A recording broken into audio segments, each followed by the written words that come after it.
Right ఇక మరో అంశం చూస్తే మాజీ మంత్రి జోగి రమేష్ పై కేసు నమోదైంది. అనుమతి లేకుండా మైలవరం సిఐ కార్యాలయం ఎదుట ధర్నా నిర్వహించడంతో పోలీసు ఉన్నతాధికారులు చర్యలు తీసుకున్నారు. జోగి రమేష్ తో పాటు మైలవరం, రెడ్డిగూడెం, ఇబ్రహీంపట్నం మండలాలకు చెందినటువంటి మరో 7గురిపై వైసీపీ నాయకులపై కూడా కేసు నమోదు చేసినట్టుగా మైలవరం ఎస్ఐ తెలియజేశారు.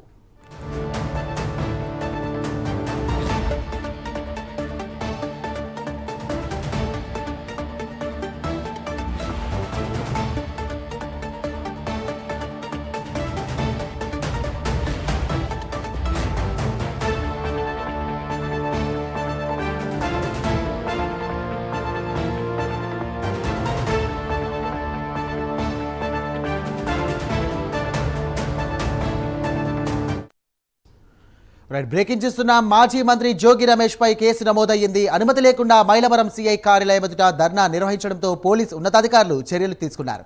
జోగి రమేష్ తో పాటు మైలవరం, రెడ్డిగూడెం, ఇబ్రహీంపట్నం మండలాలకు చెందినటువంటి మరో 7గురు వైసీపీ నాయకులపై కూడా కేసు నమోదు చేసినట్టుగా మైలవరం ఎస్ఐ తెలియజేశారు.